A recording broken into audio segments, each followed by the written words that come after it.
시편 106편 14절 15절 두 절 말씀입니다.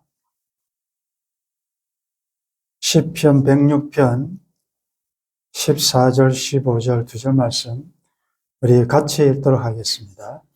광야에서 욕심을 크게 내며 사막에서 하나님을 시험하였도다. 그러므로 여호와께서는 그들의 요구한 것을 그들에게 주셨을지라도 그들의 영혼은 쇠약하게 하셨도다. 아멘. 광야, 단어만 들어도 끝이 없는 모래,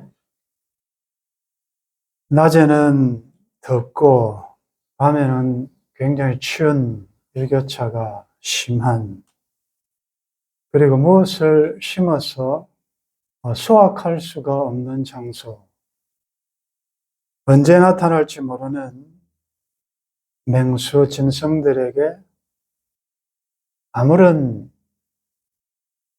방어도 할 수 없는 그런 상황, 끝이 없는, 길을 알 수 없는 그것이 광야입니다. 그런데 우리 인생 여정을 광야에 비교하고 있습니다. 괴로운 인생길, 광야에 찬바람 부는 곳, 황막한 광야를 지내는 인생들, 그렇게 쉽지 않은 인생 여정을 광야로 표현하고 있는데, 왜 출애굽에서 애굽에서 그토록 고생했던 하나님의 백성들을 하나님께서는 좀 편안한 길로 인도하시지 않고 광야로 인도하셨는가? 그 목적이, 이유가 신명기 8장 2절에 보면 내 하나님 여호와께서 이 40년 동안에 내게 광야 길을 걷게 하신 것을 기억하라. 이는 너를 낮추시며 너를 시험하사 내 마음이 어떠한지 그 명령을 지키는지 지키지 않는지 알려 하심이라. 하나님께서 이스라엘을 광야로 인도하신 이유와 목적이 나타나 있습니다.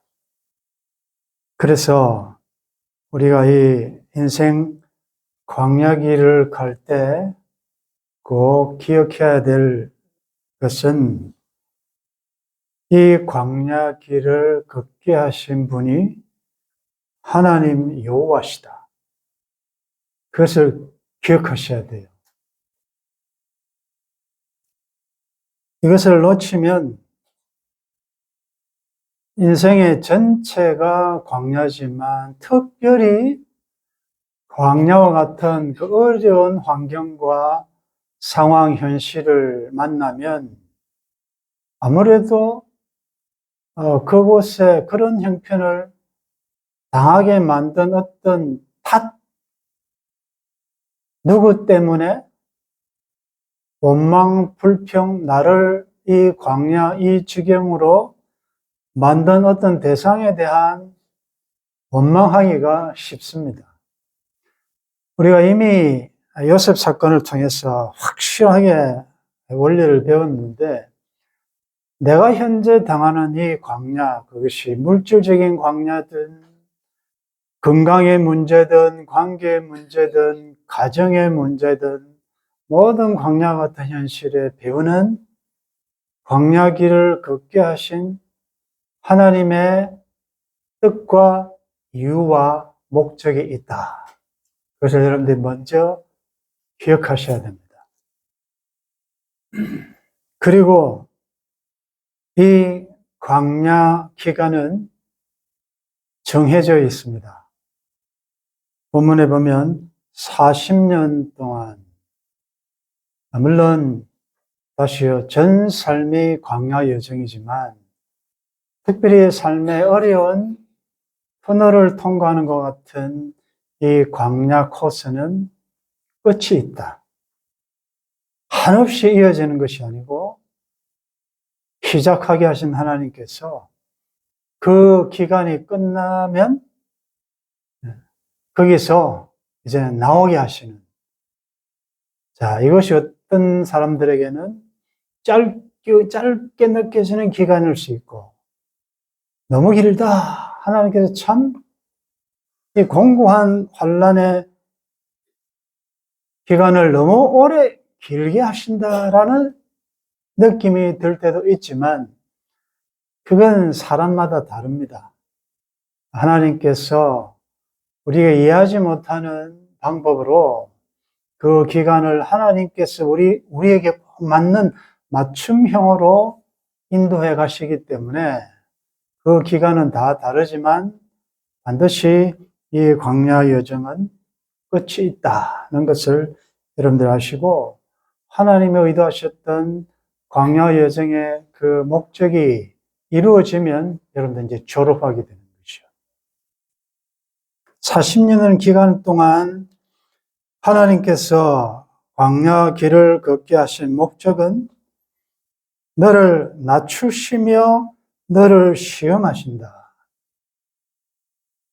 하나님께서 여러분들을 광야를 겪게 하셔서 뭘 하기를 원하시느냐? 낮추신다. 광야는 여러분들을 낮추는 것이에요. 성경에서 보면 에덴 동산에서도 인간이 타락한 그 근본적인 뿌리는 뭐냐? 자기가 높아지려고 하나님처럼 된다는 그 말을 듣고 하와가 따먹은 거 아니겠습니까? 그건 이미 사탄이 자기가 자기 지위를 처소를 떠나 하나님처럼 높아지려고 하다가 타락했거든요. 어떻게 보면 인간의 원죄가 뭐냐? 죄의 뿌리는 뭐냐? 높아지려고 하는 것이다. 하나님의 구원 역사는 하나님께서 광야를 통해서, 그 힘든 광야 코스를 통해서 의도하시는 것은 낮추시는 것이다. 어디까지 낮아져야 되느냐? 기준이 없지 않습니까? 그래서 이 기준을 보여주신 분이 예수님이십니다.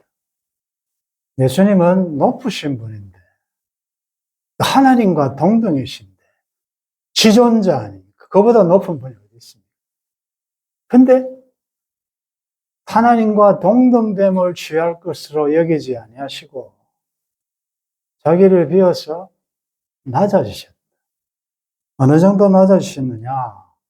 창조자가 사람처럼 피조물이 되셨습니다. 의로우시고 죄가 없으신 분이 죄인의 모습으로, 종의 모습까지 낮아지셨습니다. 가장 낮다는 표현으로 말구유에서 태어나시고, 세례받으시는 장소도 굉장히 상징적인 의미가 있죠. 지구상에서 가장 어떻게 보면 낮은 사해, 요단강에서 세례를 받으시는 것도 어떤 메시지가 있다는 거죠. 하나님은, 우리 예수님은 높으시지만 낮은 곳으로 가셨다.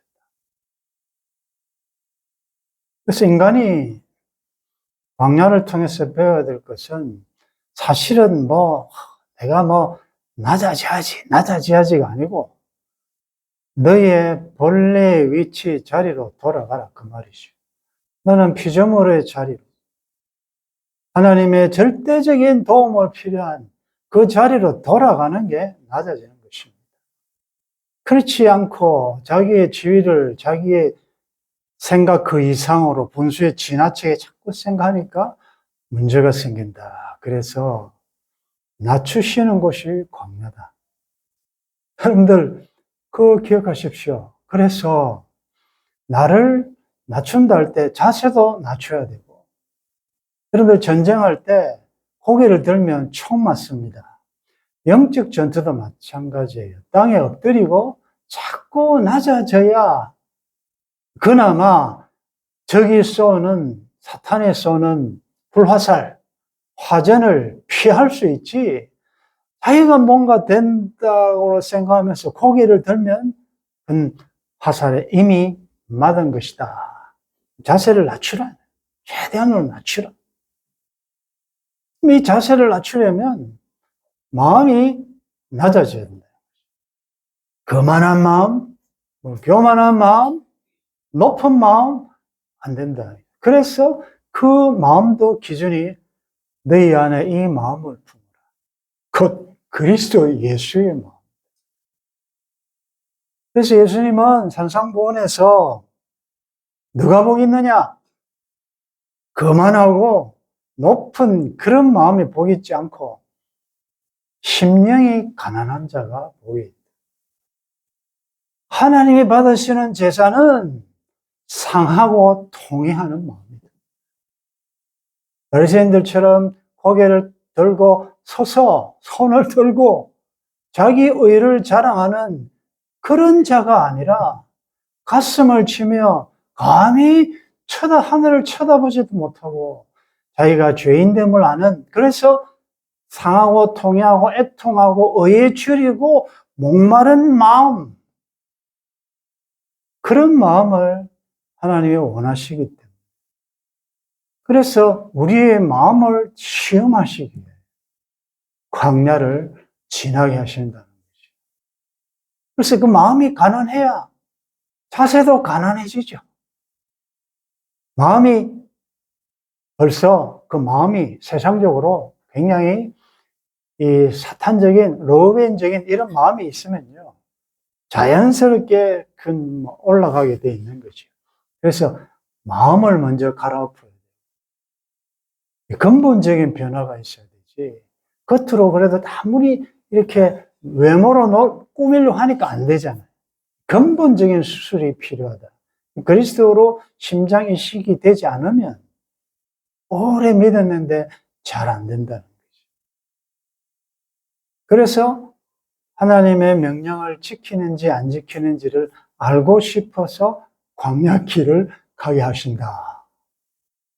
그렇다면 여러분들을 자세를 낮게 만들고 겸손하게 만들고 가난한 심령을 갖게 만드는 그 무엇이든 그것이 성공이든 실패든 병이든 무엇이든 여러분들의 마음을 낮게 겸손하게 겸비하게 만드는 것은 복이고, 반대로 여러분들을 교만하게 만들고 자꾸 자기를 높이게 만드는 그 어떤 성공이고 그 어떤 번영도 그것은 저주다.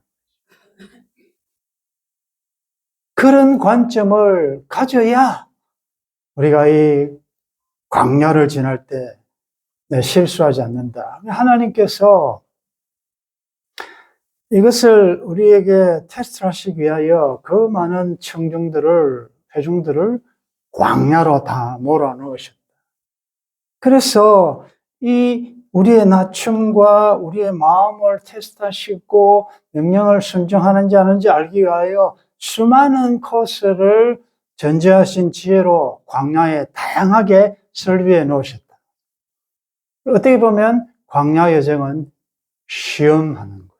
시험장이고, 또 실패하면, 낙취하면 또 재시험 치는, 어떤 의미에서 훈련장이고 영적인 학교고 그 다음에 시험 보는 곳이다.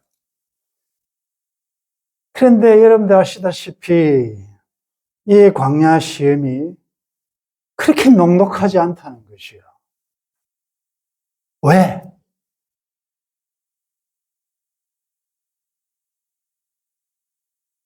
시내산에서 1차 인구조사할 때 그 숫자와 광야를 다 지나고 민수기 26장에 보면 모압 평지에서 2차 인구조사할 때 차이가 있어요. 1차 출발해서 광야를 떠나기 전에 조사했을 때 들었던 사람 중에 가나안에 들어가기 전에 다시 인구조사할 때 2번의 조사에 다 포함된 사람은 2사람밖에 없어요. 누구죠? 여호수아와 갈렙 외에는. 여호수아와 갈렙이 그 2차 계수 안에 들어있다는 것은 다른 사람들도 충분히 살아서 들어갈 수 있다는 거죠. 근데 다 실패했어요.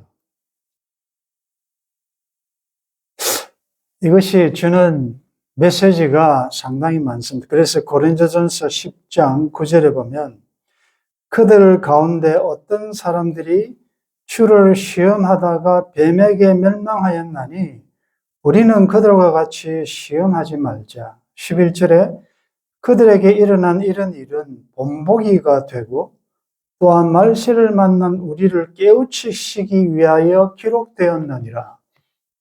광야 이스라엘, 육체적인 이스라엘의 이 모든 모습들 우리의 거울이다. 우리가 그걸 보고 배우라는 거죠.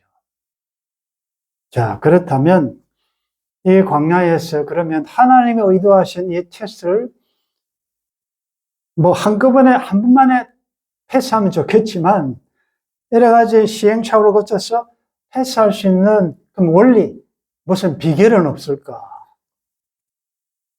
그것은 우리가 지난주에 주신 말씀, 여호와의 유월절을 기억하는 것입니다. 출발하기 전에 하나님께서 광야를 가기 전에 지침 사항을 주신 게 있잖아요. 너희들은 이달부터 3달이 되게 하고 이제는 너희들은 신분과 소속이 바뀐다. 이제는 애굽에 속하여 바로에게 속하여 종으로서 노예로서 살았지만 바로는 사탄을 상징하잖아요. 영적으로 우리가 죄의 종이 되었지만 이제는 은혜로 하나님의 크신 자비로 이제는 죄에서 종살이에서 해방되어 하나님께서 예수 그리스도를 값으로 지불하시고 우리의 신분을 바꿔놓으셨잖아요. 그 결정적인 사건이 홍해 사건이에요. 세례라는 것은 세례 이전과 그리스도 이전과 이후가 이제는 완전히 달라진다는 말이거든요. 그것이 이제 어린 양의 피로 상징된 거지요. 그래서 너희들은 그 어린 양을 잡아서 불에 구워서 다 먹고 그것을 피를 좌우인방과 문설주에 발라라. 여러분들 피를 바른다는 것이 뭡니까? 그 피를 보고 여호와께서 넘어간다는 게 무엇이요? 그건 봐준다는 게 아닙니다. 피가 있다는 것은 이미 이 집은 죽었다는 것이죠. 이 집의 장자는 이미 죽었다는 것이죠. 그러니까 피가 있는 거 아닙니까? 죽었는데 다시 죽일 필요가 없기 때문에 넘어가는 것입니다. 우리가 구원받는 게 그냥 아무런 가만히 있는데 공짜라는 것은 은혜라는 것은 인간이 할 수 없기 때문에 하나님 편에서 한 행위를 은혜라고 그러거든요. 누군가가 죽었다는 거죠. 근데 내가 죽어야 되는데 어쨌든 나를 대신하여 누군가가 피를 흘렸다. 그 어린 양이 예수 그리스도 아닙니까? 예수 그리스도가 이미 이 집은 대신해서 죽었기 때문에 하나님은 그것을 그 죽음을 보시고 그걸 받으시고 넘어가신다. 그래서 우리가 구원받았다. 이걸 영원히 기념하라. 그렇다면 우리가 광야를 지나면서 기억할 것은 은혜 이전에 나는 누군가? 나는 애굽에서 종노릇한. 우리가 이전에는 언약 밖의 사람이야. 이 세상 풍속을 똑똑 쫓았던 자들이다. 그런데 예수 그리스도를 통한 하나님의 그 크신 은혜로 우리는 이제 소속이 옮겨진 자들. 그러면서 너희는 이것을 이렇게 먹어라. 허리에 띠를 띠고 손에 지팡이 잡고 발에 신 신고 급히 먹어라. 서서 먹어라. 떠날 준비하면서 곧 명령이 떨어지면 애굽을 떠나라. 그런 마음으로 먹어라. 이제는 바로가 시키는 것이 아니라 하나님의 말씀 진리의 허리에 띠를 띠고 진리가 자유케 하는, 즉 진리가 말씀이 인도하는 그런 삶을 살 것이고, 무교병, 이제는 세상적인 그런 풍습, 오염되지 않는 그런 구별된 삶으로 선남을 주님이 우리를 위하여 당하신 그 고난을 생각하며, 내가 종로를 할 때 당했던 그 고통을 생각하며, 앞으로 광야 길에 여러 가지 어려움이 있겠지만, 진리 따라 살아갈 때 어려움도 있겠지만, 나는 이제 주님 가신 길, 생명길, 좁은 길을 십자가 지고 따라가겠다. 그게 쓴나물을 먹는 것입니다. 그리고 지팡이를 쥐고, 이제는 여호와의 주의 지팡이와 막대기가 나를 안위하시나이다. 이제는 여호와의 집에 갈 때까지, 젖과 꿀이는 가나안 땅에 갈 때까지 여호와가 나의 목자가 되셔서 어떤 애로와 희생이 있을지라도 나는 주님 따라가야지. 그런 마음으로 먹어라. 그거 아니겠습니까? 그러니까 이제 광야 여정에 하나님이 나를 훈련시키고 테스트하시고, 여기 하나님이 시험하신다는 표현은 야고보서에 보면 하나님은 아무도 시험하지 아니하신다라는 말과 또 충돌이 되죠. 자, 거기서 사탄의 시험과 하나님의 시험의 차이는 우리가 이미 공부했습니다. 사탄은 temptation, 우리를 파괴적인 목적으로 우리를 시험하지만, 하나님은 trial, 우리를 더욱더 성화시키기 위한 교육적인 차원에서 테스트하시는, 아브라함을 시험한다고 할 때 하나님께서는 아브라함을 더 업그레이드 시키는 그런 목적을 하시기 때문에 그건 다른 것이요. 우리에게 유익한 도움이 되는 많은 코스를 준비해 놓으시고 우리를 인도하실 때 그때마다 여러분들 기억하실 것은, 자, 광야길을 걷게 하신 분이 하나님이시다. 그 하나님이 누구냐? 그 아들을 아끼지 않으시고 우리에게 주신 분이시다. 그렇다면 내가 광야에서 당한 이 어려움들은 감당치 못할 시험은 주지 아니하시고 하나님께서 나를 훈련시키고 더 거룩한 신의 성품에 참여한 자가 되도록 하기 위한 것이다. 그렇게 하고 가면 되는데, 오늘 본문에 보니까 이스라엘들은 광야에서 욕심을 크게 내며 사막에서 하나님을 시험하였다. 여러분들 이 말도 재밌죠? 누가 누구를 시험합니까? 하나님이 인생들을 시험하시는 장소가 광야인데, 이건 뭐 거꾸로 되고 시험관이 바뀌었어요. 인간이 하나님을 시험. 말이 됩니까, 이게? 광야에서, 사막에서 하나님을 시험하였다. 이게 주어가 바뀌었죠. 항상 나를 이리로 보내신 분은 하나님이시고, 하나님이 나를 시험하시고 테스트하시고 하나님이 하셔야 되는데 내가 하나님을 시험합니다. 욕심을 크게 내었다. 광야에서.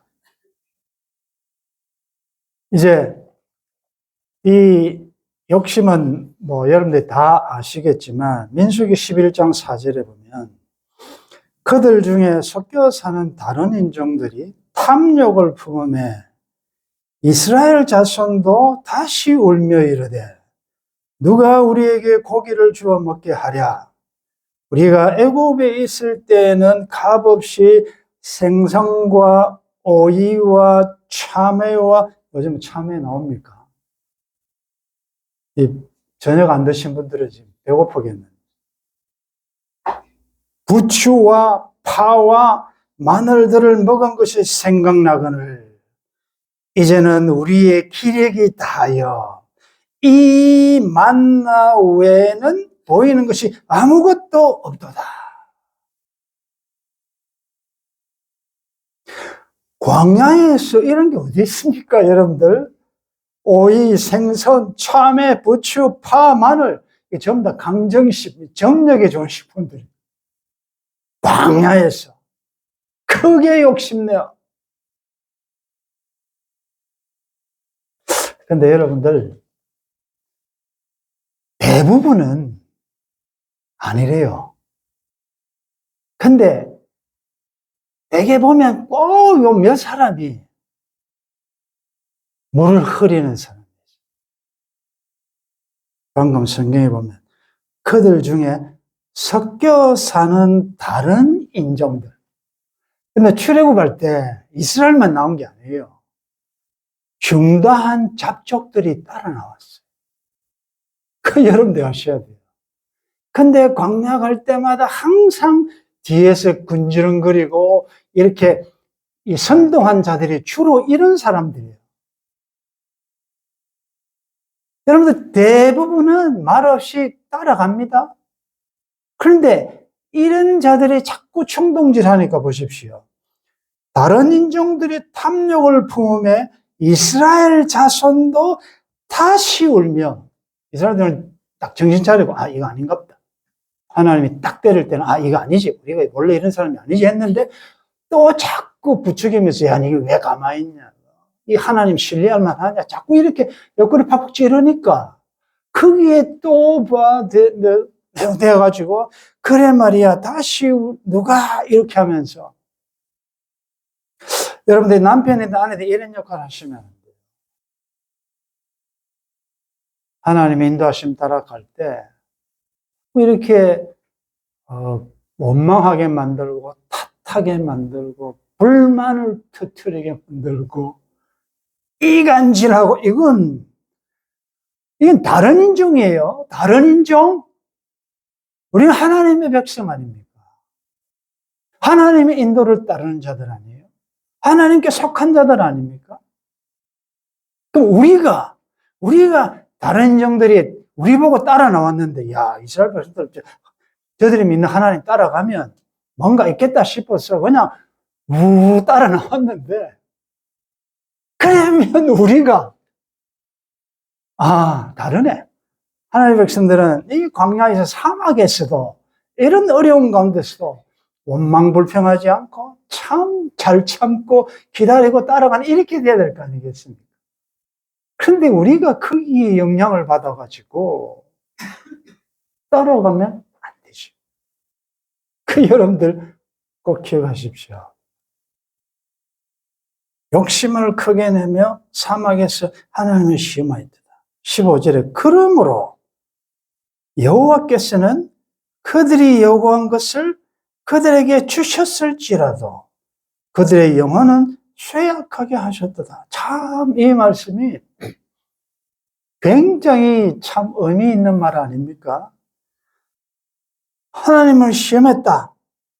그래서 하나님은 그들을 심판하시고 야단치시고 징계하셨다. 이렇게 해야 되는 말이 맞는데, 그러니까 여호와께서는 그들이 요구하는 것을 주셨다. 그들이 요구한 것을 주셨다. 여러분들 어떻게 생각합니까?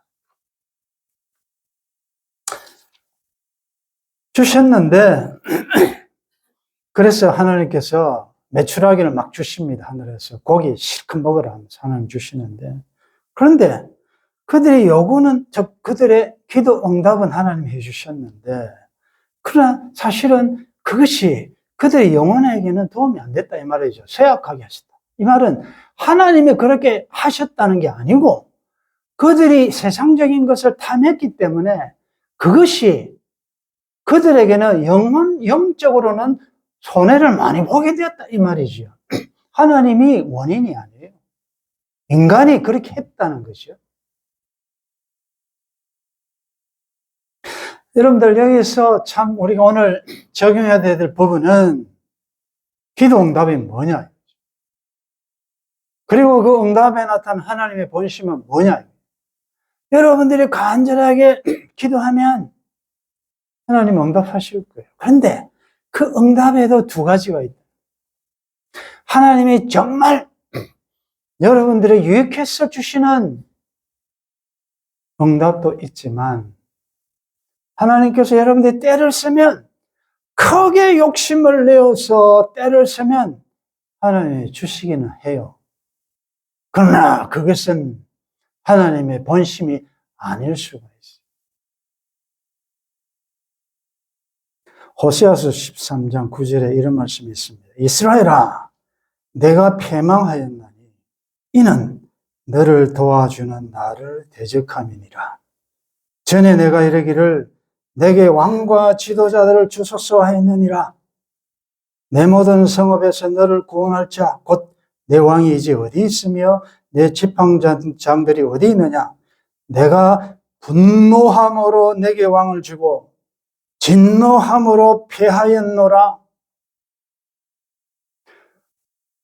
사무엘 시대에 이스라엘 백성들이 사사 시대를 지내면서 우리도 보이지 않는 하나님은 보이지 않으니까 열방처럼 우리들도 좀 멋지고 막 전투력 있는 왕을 달라라고 사무엘이 가서 요구했습니다. 기가 찰 노릇입니다. 아니 하나님이 왕이신데 그 왕까지는 안 되겠다는 거죠. 우리도 좀 보이는 열방처럼 우리 보이는 왕이 있어야 되겠다. 그래서 사무엘이 너무 기가 차서 하나님 앞에 어쩌면 좋겠습니까? 그 말해라. 너희들이 지금 왕이 필요한 것 같지만 그 왕이 들어오면 앞으로 이런 문제가 생긴다는 걸 다 이야기했어요. 다 듣고 왕이 생겼을 때 대단을 이야기했음에도 불구하고 그 여호와의 말씀을 들은 이스라엘이 그래도 우리에게 왕이 있어야 되겠다 했습니다. 그래서 하나님이 왕을 허락합니다. 이 사울 아닙니까? 그런데 하나님이 허락해놓고 그때 그 심정을 방금처럼 내가 좋아서 준 줄 아느냐. 내가 진노함으로 너에게 왕을 주고 분노함으로 피하였다. 여러분들도 자녀가요 너무 떼쓰면요 줄 때가 있지요. 막 울고 막 죽는다고 이렇게 하면 이게 안 좋음에도 불구하고 줍니다. 그거 좋아서 줍니까? 교육적 차원에서 네 한번 이게 진짜 니한테 도움 되는지 안 되는지 한번 네 한번 해봐라. 제가 자주 예를 드는 게 엄마가 배아에다가 붉은 고추장 풀어가지고 밥을 맛있게 비벼 먹는 거 보니까 애가 너무 맛있어 보이니까 자기도 그렇게 해달라고 그러면 줍니까? 안 되잖아요. 너무 매운데. 그런데 자꾸 달라면 어떡합니까?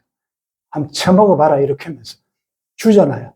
그 먹어보니까 생각했던 이렇게 지혜롭게 할 만큼 탐스럽고 맛있는 줄 알았더니 탁탁하잖아요.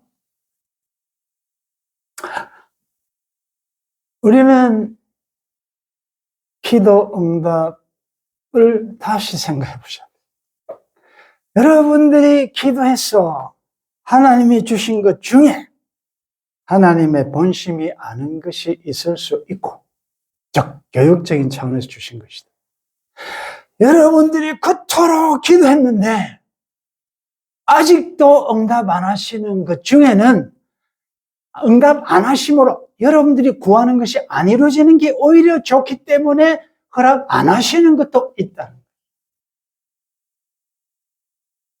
성경에 보면 원하는 것을 하나님께서 때를 쓰면 주시기도 했지만 때서도 거절하신 거 있잖아요. 모세, 하나님 나로 이 요단을 건너 저 아름다운 땅 가나안에 가게 해 주옵소서. 하나님 허락했습니까? 안 했습니다. 그 안 한 것이 얼마나 모세에게 하나님의 자비라는 걸 우리가 지나치게 들었잖아요. 그때는 섭섭한 것 같지만 하나님의 모세가 못 보는 걸 보았다는 거예요. 다윗이 성전 건축하고 싶어서 얼마나 애썼습니까? 하나님 기도 응답하셨습니까? 거절하셨습니다. 너는 피를 많이 흘렸다. 넌 이만큼 했으니까 넌 수고 많았다. 솔로몬이 지을 것. 얼마나 다윗이 섭섭했겠습니까? 응답 안 하셨어요. 바울이 자기는 막 설교하고 남들을 살리고 죽은 자도 살리고 막 이렇게 하는데 자기는 뭐 육체에 가시가 있어서 영덕이 안 돼요. 기도했습니다. 3번이나 기도했다는 것은 완벽하게 하나님 앞에 좀 이 문제를 해결해달라고 기도했다는 거죠. 하나님 낳겠습니까? 더 이상 기도하지 말라. 내 은혜가 내가 약한 그때 내가 강하다.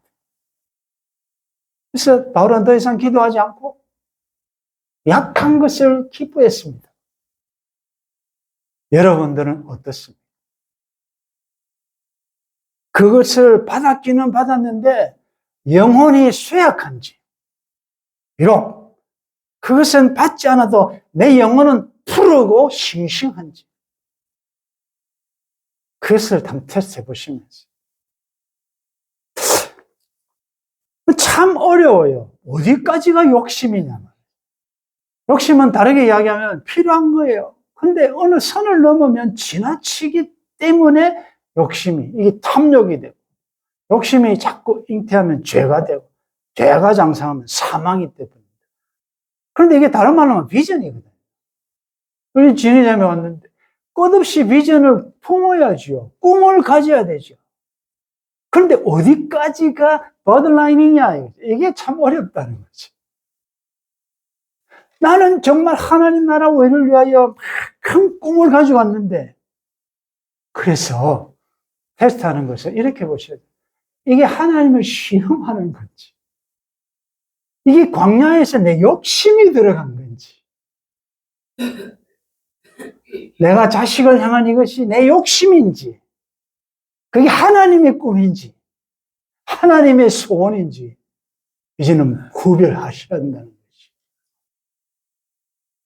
여러분들, 내 꿈이 이루어졌다고 하나님의 꿈이 이루어졌다는 착각을 하시면 안 되겠다는 것이죠.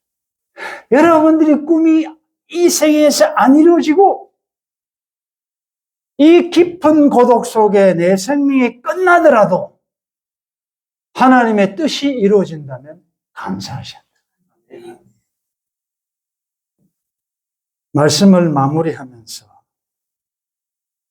잠언 30장에 나타난 아굴의 기도를 소개하면서 마무리하겠습니다. 내가 두 가지 일을 주께 구하였사오니 내가 죽기 전에 내게 거절하지 마시옵소서. 곧 헛된 것과 거짓말을 내게서 멀리 하옵시며 나를 가난하게도 마옵시고 부하게도 마옵시고 오직 필요한 양식으로 나를 먹이시옵소서.